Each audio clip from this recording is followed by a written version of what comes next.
Well, when I saw on the agenda summary remarks, I started walking around asking everybody, what kind of an experience have you had? And there's probably 100 people here that have heard me ask them that question this week. And I didn't feel like I could start thinking about summary remarks until it was almost over. So that's kind of the conundrum. How do you prepare for something that's happening in real time?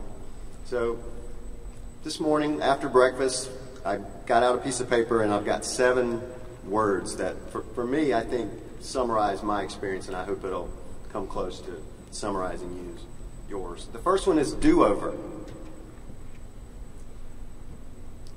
I told you about that App State will be posting its sustainability director job, but what I didn't tell you is that we currently have an interim Dr. Lee Ball who is doing a fantastic job and is probably more qualified and prepared to do the job than I. So Lee, you're doing a great job. Thanks.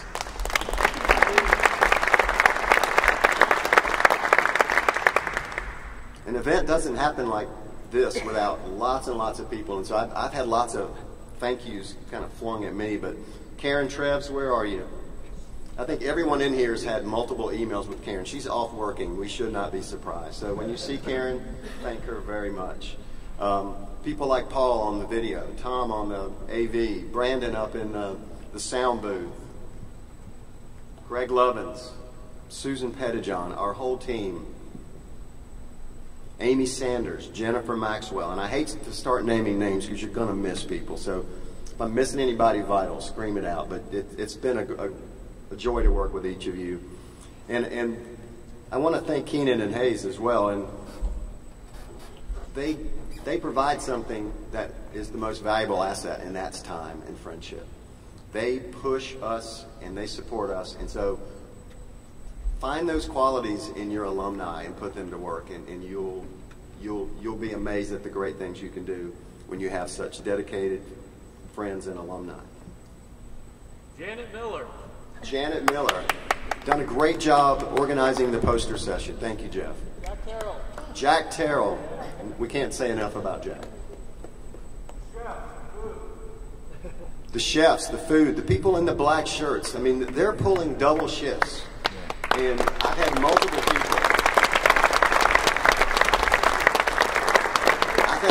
people tell me this year and last, it's the best conference food that I ever had. Are you full? We're going to feed you again. So, second word, activism. Each and every one of us are activists. And on the stage Monday night, we saw 2 stark brands of activism. I mean, I was really struck by Amory Lovins and Mr. Kennedy sitting there side by side. Mr. Kennedy spitting mad almost, raging against the machine. And Amory, the practicing Taoist, pulling him back, being calm. And one of the most interesting moments of this whole experience for me, and Debbie really pointed this out for me, as she often does, and such a great guide for me, it was when Amory said, and Kennedy had just finished saying, dang somebody, right? And Amory said, focus on outcomes, not motives. And there was this like shiver that went through the room that I felt. And when the 2 of them were on stage, it was just kind of like, whoa. So activism comes in lots of flavors. Sometimes you've got to be mad, you've got to be yelling, you've got to be seen. And sometimes you work within the system. And I hope you understand the difference. I hope you understand the validity of all of these approaches. And I hope you find the right brand of activism to suit your work. And the reality is it may require a little of each in the right moment. But I think we've seen 2 fantastic examples and brands of activism at work. Third word, spark. We had 80 plus sparks here, and I'm talking about the students. When Amory said one of the ways to move forward is to stop having the old idea, I have a hard time not having the old idea. And it's the students that bring the new ideas. And I want you to hear me loudly. You bring the new ideas. We need them. We want to listen. And again, find that brand of activism that helps get your idea into the forefront. Perhaps the most stirring moment for me at the conference was in my remarks Monday. I talked about hunger, and I talked about the extreme problems that exist in Winston-Salem, High Point, and Greensboro. The next day, students from Winston-Salem State came up to me, Shaleel and her students, and the passion you guys bring to this event just moves me every year. But they came to me and they said, thank you. We are aware of this issue. We want to be working on this issue, and thank you for bringing it into the forefront. An hour later, students from UNC Greensboro came up to me. And they said, we had no idea. We had no idea that this kind of problem existed in our community. And I said, well, you need to meet Shaleel. You need to meet the students from UNC Greensboro. And when we put those groups together, and I saw them at lunch, it was a lightning bolt. It was not a spark. It was a lightning bolt. So, you know, this is why we do this work, is the spark. Fourth word, elders. You think of us as one. You think of us as a tribe. We heard from some of our most wise elders that there are. We heard from Mr. Kennedy talking about free markets. We heard about political challenges. We heard interesting ways to frame arguments that pollution as a subsidy, an interesting way to kind of think about the free market. We saw his passion. We saw his history. We saw his legacy. We saw Amory Lovins, who, even if you sit down to have a dinner conversation with him, it's a mental challenge just to hold on and make sure you don't miss anything. I've had several people tell me it's a chore to listen to him. I mean, it's like, and I want you to know that all of our plenaries are being taped. So come back, give us a week or so, come back to the website and enjoy them again. Play them for your classes, your friends. Play them at Thanksgiving. Maybe not. But we heard this economic rationality from Amory. You know, and he knows the technology inside and out, but he really described that the work that we're doing in the energy future that he envisions has an economic rationality to it. And he talked about this moment where the environmentalists made the mistake of saying, yeah, it might cost a little more, but in the reality that he's wanting us all to see is it does not cost more. We heard again this morning, the greenest is the most efficient, most economical. But we heard this calming sense of, you know, the other thing that you get is that it's a humility, that calmness with what he has. There's some real humility that I think goes with it. Lastly, we heard from David Orr this morning. Sean, I'm jealous of you getting to work with him on a daily basis.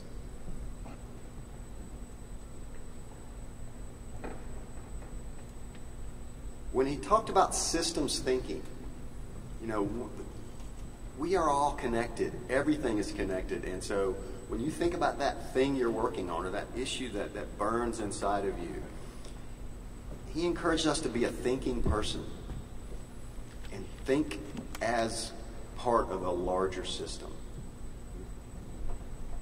And I don't know that I can add much to what he says because it's just, I kind of see him as the poet laureate of sustainability. His words are so beautiful. Fifth word, gap. I said this the other day, but when I hear David Orr say, you know, we've won the battle, and Amory says, you know, it's economically rational. We won't do anything different. It's there. And then I come back to the reality that we all live in. The budget challenges, the bureaucracies that we work in, as Miriam Tripp says, the tyranny of the urgent. There's a gap. How do we fill that gap? I don't have a simple answer for you, friends, but that's what our work is how do we close that gap? We've been shown the possibilities. We've been shown that we can do this. today in your working groups, next week when you go home, think about how you close that gap. I know that for me, how I imagine I can close that gap is how do I take the wisdom in this room, both from the elders and the tribe? How do I take that wisdom and make sure that it's resonating at higher frequencies, that it's resonating with chancellors, that it's resonating with board of governors, that it's resonating with legislators and beyond? You'll be interested to know that I got an email yesterday morning from a legislator, someone who has a real possibility to make a difference in this space. He wants to be educated. He wants to come know what we know. I think David Orr said this morning, you're only as good as what you know. I think is what he said, something on those lines.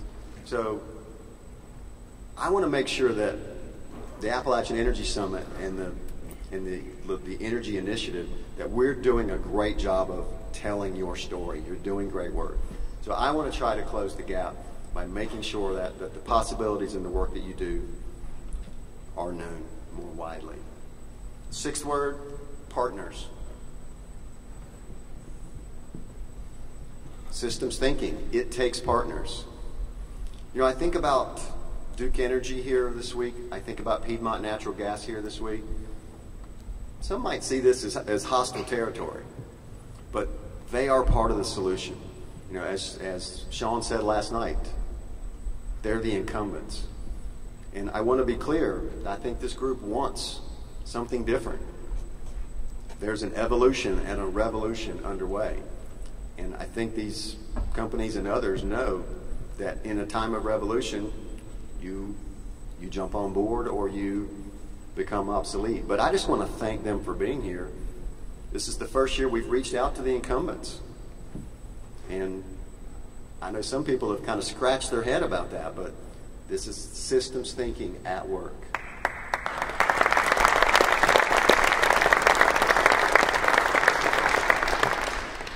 On the partner front, I learned a lot from the industry panel yesterday, and I just wanted to echo what I picked up.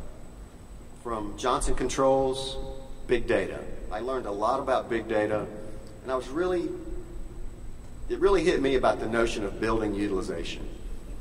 And so one of the things that we're all going to be faced with, if we're not already faced with it, is hard questions about how are we utilizing our buildings. And not just how much energy we're using, but are they sitting idle? And so I picked up a lot from Johnson Controls, and I think that companies like that and their use of big data have a lot to show us as partners. On that same front with Clark Nexen, you know, the project they described that had the myriad of partnerships and the occupants all in that one building, you know, is a model of partnership in and of itself.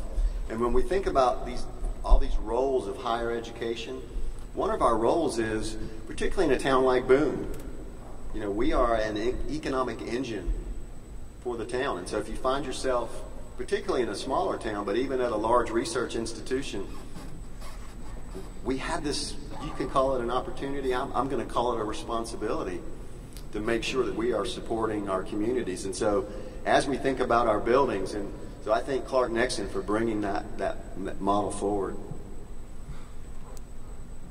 With Creed, you know, their technology is so amazing. A North Carolina company that's truly lighting the way to the future. What I just took away from that was just the possibilities of the networked world.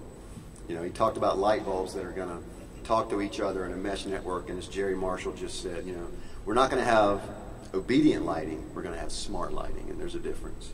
So, thanks, Creed, and keep the candle burning.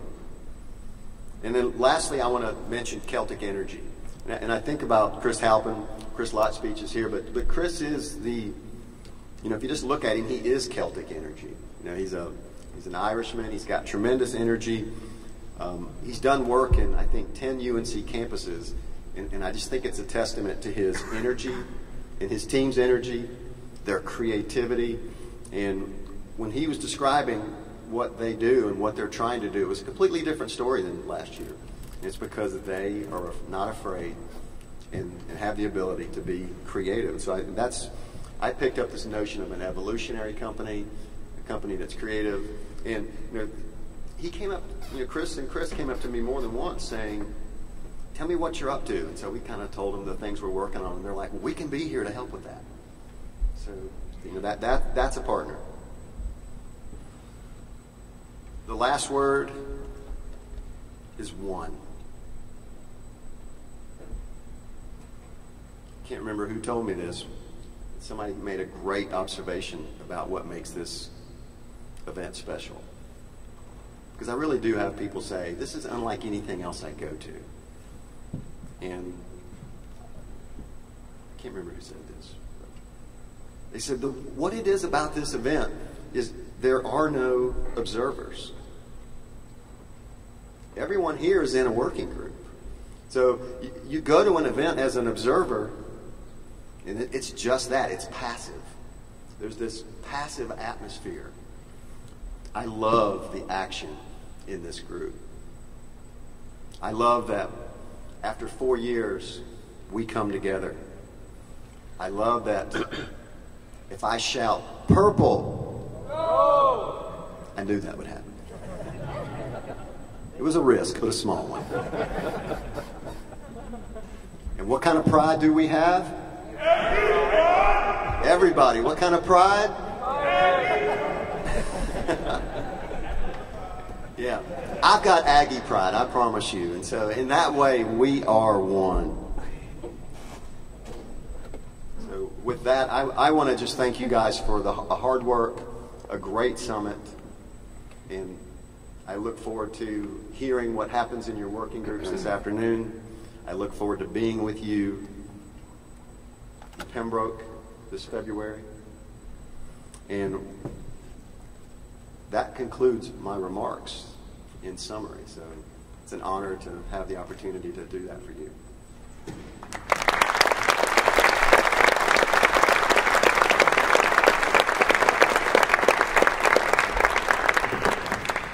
This is Tom. Now I'd like to introduce our Chancellor, Sherry Everett. She's been with us for a little over a year, and I'm resisting the temptation to call her new because I think after a year,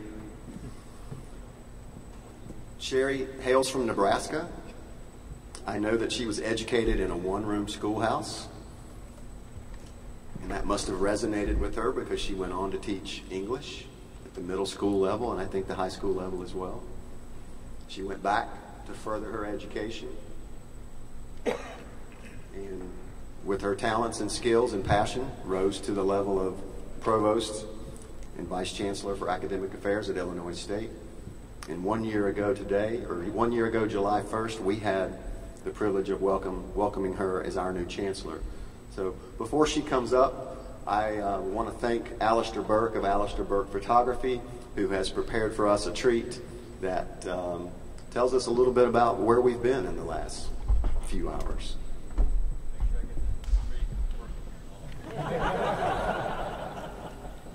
Any questions?